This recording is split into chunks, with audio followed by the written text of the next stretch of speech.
Guys chain loop करनी थी, वो कर दी है क्योंकि काफ़ी किलोमीटर चलाने के बाद हमने लूप किया नहीं था और ऑफ रोडिंग भी हो गई थी, तो उसके बाद बहुत डस्ट हो गया था। क्लीन कर दी, लूप कर दी और अब बैग रख के बस निकलते हैं। इस हाथ देख रहे हो कैसे हो गए हैं, बस ये बैग रखा है ऊपर उठा के। लड़की के तो हाथ लगी ही नहीं रहे यार। और खुद से फिल करने का है क्या इधर? भरते टैक्सी वाले तो खुद ही भरते थे। हाँ वही तो मैं पूछ रही हूँ, मैं परसों आई थी ना तो लोग खुद ही भर रहे थे। टैक्सी वाले खुद ही भरते थे। ठीक है देखो। हाँ बस जगह छोड़ देना थोड़ी। Thank you. जितने भी टैक्सी वाले आते खुद ही भरते थे। सही है। सो गाइस आज का हमारा प्लान है ग्यू मॉनेस्ट्री पहुंचने का, और वहाँ पे पहुंचने के लिए हमें 2.5 घंटे लगेंगे। तो वो बेसिकली है ताबो और नाको के बीच में, जिसको हमें आते हुए करके आना था लेकिन हम मिस कर आए। बट अच्छा ये वाला प्लान ज़्यादा अच्छा है कि हम उसको कवर करके उस साइड में जाएं। तो आज मैं सोच रही हूँ जितना मैक्सिमम हो सकता है ना उतना कवर करूँ, ताकि हम 2 दिन में या 3 दिन में दिल्ली पहुँच जाएं। तो अभी तक का प्लान ये है कि मैं 200-250 किलोमीटर कवर करने का प्लान कर रही हूँ आज। पहाड़ों में तो ज़्यादा ही होता है विद द ब्रेक, और आज हम ऑलरेडी लेट निकले हैं।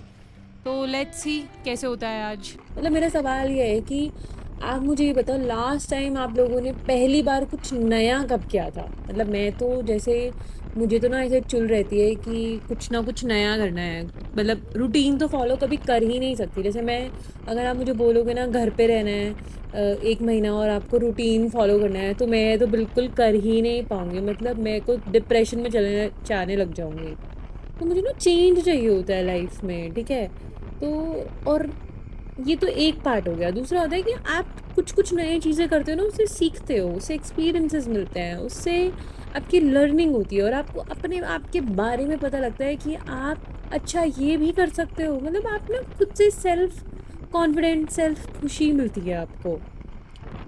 और ना मतलब हम लोग क्या होते हैं, जैसे कि आप लोग हो गए या फिर कोई भी नॉर्मल हो गया ना, घर में रहता है, एक ना लूप में फंस जाता है। मतलब एक ही काम करता रहता है बार बार, डेली सेम रूटीन। सुबह उठना है, काम पे जाना है, पैसे कमाना है, घर खाना है, घर आना है, और फिर नेक्स्ट डे सेम चीज़ें करना।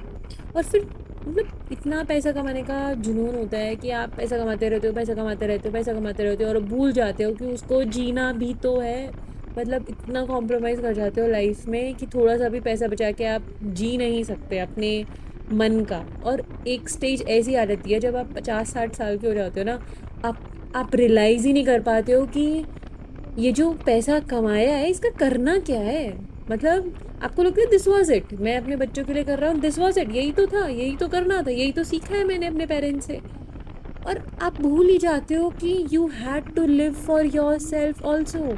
आप बिल्कुल नहीं मानोगे कि मैं अब अगर किसी भी 40 to 50 या 60 उससे बड़े एज के लोगों को देखती हूँ ना, तो मुझे लिटरली ऐसा फील होता है यार, आप मतलब उनको देख के ही पता लगता है कि इनकी लाइफ इनको पता ही नहीं है कैसे ख़त्म हो गई है। मतलब उनको लगता है कि घर का काम करना इज़ दी ओनली थिंग। आदमियों को लड़कियों मतलब औरतों को लगता है, और आदमियों को लगता है कि बच्चों के लिए पैसा कमाना इज़ एवरीथिंग, वही तो है सब कुछ। मतलब मुझे नहीं लगता कि आप लोगों ने कभी सोचा होगा, किसी जो घर में रहती हैं लेडी, विमेन, औरत घर में जो रहती हैं, उन्होंने कभी ये सोचा होगा कि यार मतलब मेरी भी कुछ इच्छाएं हैं, मैं भी कभी बास्केटबॉल खेलना चाहती हूँ। मतलब अब तो बिल्कुल भी नहीं आएगा आप लोगों के मन में, मुझे पता है। बट कभी भी कुछ तो होगा ना यार, कुछ तो होगा कि मेरा भी मन करता है मैं ये तैयार होके ये करूँ। सब कुछ दबा लिया बच्चों के चक्कर में। और सेम मर्दों के साथ हुआ है कि उनको लगता है कि बच्चों के लिए सब कुछ करना है, उनके लिए पैसा कमाना है, लेकिन अपने लिए उन्होंने कभी शायद अपनी पसंद का कुछ भी नहीं लिया होगा। मतलब पसंद से कपड़े खरीदे होंगे, पसंद से घर बनाया होगा, पसंद से खा भी लिया होगा, लेकिन अपने पसंद से जो होता है ना, आउट ऑफ मन, मन से एकदम जो मन से होता है वो नहीं किया होगा। मैं लिख के दे सकती हूँ। सबका नहीं बोल रही हूँ मैं, देयर आर मैनी जो करने की कोशिश कर रहे हैं, जो चेंज ला रहे हैं। तो मैं बस आप लोगों से ये चाहती हूँ कि प्लीज़ प्लीज़ चेंज लाओ। जितने भी बड़े से बड़े लोग होते जा रहे हैं, सब अपनी लाइफ जीना शुरू करो। एक लाइफ है, सिर्फ एक लाइफ। मेरी बात मानो प्लीज़, अपने लिए जियो, हर दिन कुछ नया करो जिससे आपको खुशी मिलेगी। बहुत बड़ा लेक्चर हो गया, बट सो सॉरी, मेरे को बोलना ही था ये आज। तो यार ये देख रहे हो ये बीच में जो बना हुआ है, ये यहाँ पे ना स्पीति वैली में बहुत ज़्यादा बुद्धिज़्म फॉलो होता है। तो ना यहाँ पे क्या होता है कि जब लोग वापस आते हैं ना तो यहाँ से घूम के आते हैं, नॉर्मली सीधा निकल जाते हैं।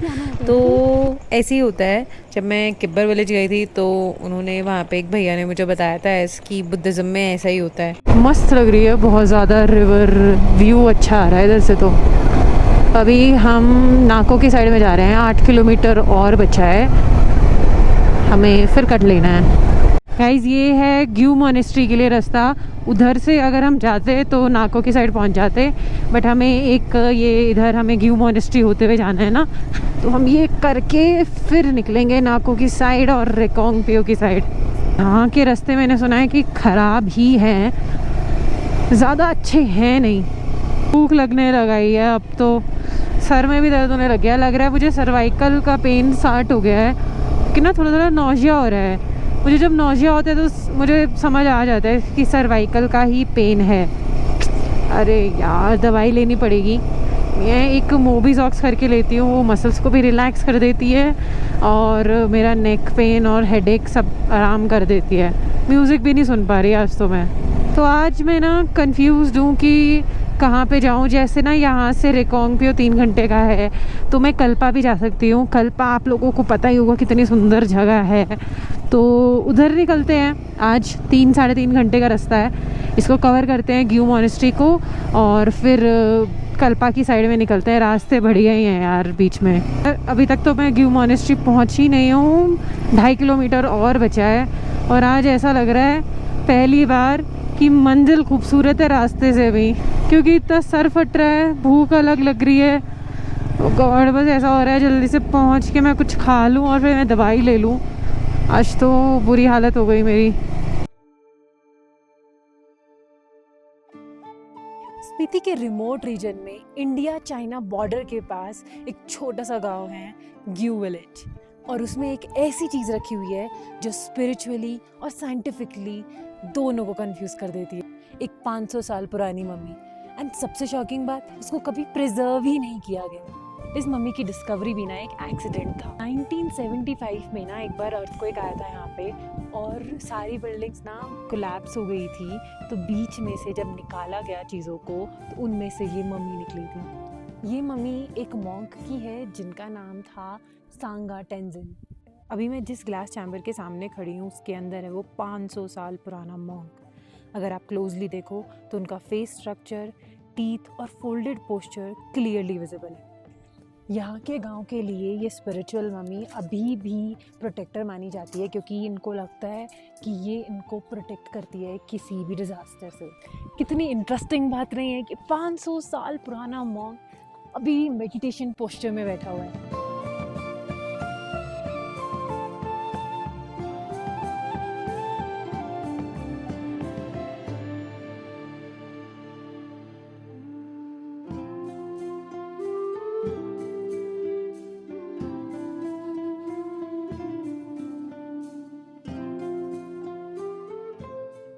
बहुत टाइम लग जाएगा, 3.5 घंटे दिखा रहा है। कुछ खाने का भी नहीं है यहाँ पे, तो मतलब रेस्टोरेंट्स है ही नहीं, कुछ है ही नहीं अभी तो यार यहाँ पे। पता नहीं कब खा पाऊँगी मैं। आई गॉट नट्स मतलब मेरे पास नट्स हैं, वो मैं खा लेती हूँ। इलेक्ट्रोलाइट्स पी लेती हूँ।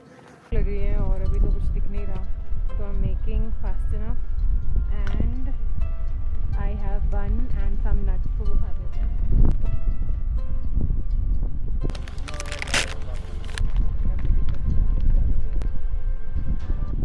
ये ट्रक के ऊपर जेसीबी रख के ले जा रहे हैं। जेसीबी है ना ये, हाँ। यार अच्छा हुआ मैंने कुछ खा लिया, नहीं तो मैं सच में मर जाने वाली थी। कुछ है ही नहीं यार, अपना खा पी के निकली थी मैं।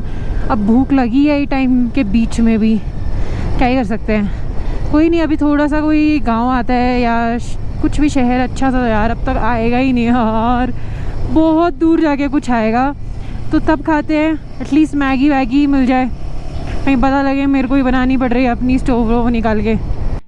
यार हम ग्यू विलेज से बाहर निकल गए, अब हम वहाँ से आए थे तो अब हमें इधर जाना होगा, और इंटरनेट उधर चल नहीं रहा था, तो अब हम मैप लगा लेते हैं देखते हैं कितना दूर रह गया है।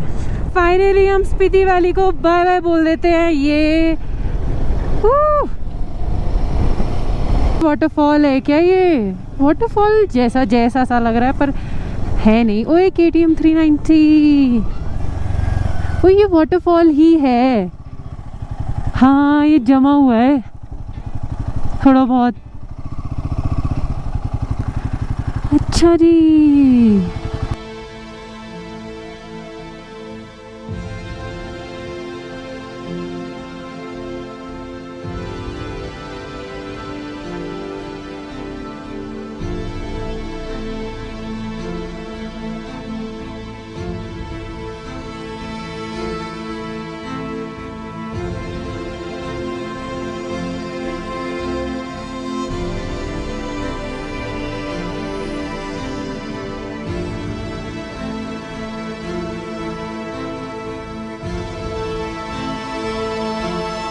ये विलेज का नाम तो नहीं पता है और ना मैप में दिख रहा है, लेकिन यहाँ पे देखो कितने पेड़ लगे हुए हैं।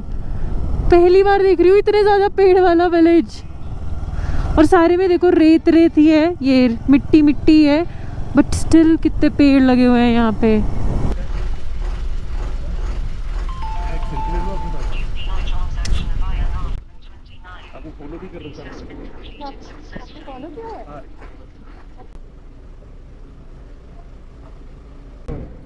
मेरा भी आएगा, घूम चालू है। हाँ आएगा।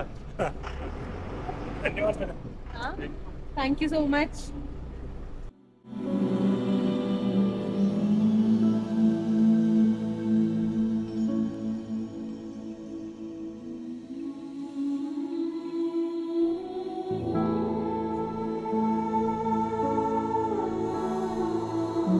पू पहुंच गए हैं और वो पेड़ देखो ग्रीन ग्रीन ग्रीन कैसे पैरेलली लगे हुए हैं और सुंदर दिखाई दे रहे हैं। सोच रही हूँ पू में पेट्रोल पंप है तो पेट्रोल यहीं पे भरा लेते हैं। वैसे ज़्यादा नहीं लगा होगा, 150 किलोमीटर चली है, बट स्टिल आज भरवा लेते हैं। कल नहीं भरवाएंगे, कल सीधा निकल जाएंगे। कहाँ जाएंगे मुझे आइडिया नहीं है। कल तो पहले तो कल्पा घूमेंगे और फिर देखेंगे कहाँ जाना है। देख रहे हो अब पेड़ दिखने शुरू हुए हैं क्योंकि कल्पा अभी सिर्फ 38 मिनट्स दूर रह गया। अब जाके थोड़ी हरी भरी दिखना, देखो वो अब पेड़ दिखने शुरू हो गए, नहीं तो हम एक अलग ही दुनिया में पहुंच चुके थे तब। तो मैंने डाल लिया है हॉस्टल कल्पा का, क्योंकि मैंने सुना है हॉस्टल्स, जितने भी हॉस्टल्स हैं उनके नज़ारे बहुत अच्छे होते हैं। तो जैसे हम चितकुल गए थे तो बहुत सुंदर नज़ारा था वहाँ से, तो हम कल्पा में भी जाएंगे लेकिन फंस जाते ताबों में। तो ये डाल देते हैं, देखते हैं कितना दूर आ रहा है। 49 मिनट्स, व्हाट, बहुत दूर आ रहा है यार ये तो। गाइस हम रिकोंग पियो तो आ गए हैं। Kalpa is still left 21 minutes 9 kilometres. Guys है ही नहीं कल्पा में, रूम्स अवेलेबल ही नहीं है, तो मेरे को लग रहा है रिकोंग पियो में ही रुकना पड़ेगा। गाइस मैं एक कैफ़े में आ गई हूँ, तो हम कल्पा नहीं जा रहे हैं फाइनली। आँखें कैसी रेड हो गई हैं, क्या कुछ खाया नहीं है।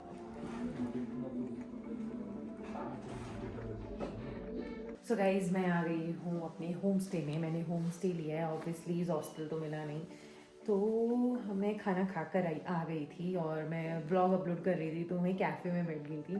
तो अभी मेरा होम स्टे ये है, ये रिकोंग पियो में है, तो मुझे 900 का मिल गया, गुड डील। तो this is the home stay. मैंने आके अपना सामान सारा फिलहा तो लिया है and this is the place. तो अभी हम रिकोंग पियो से कल निकलेंगे। बहुत लंबा हो गया। Good night, see you in the next vlog, bye bye. Here we go. I see the light inside you, brighter than the skies.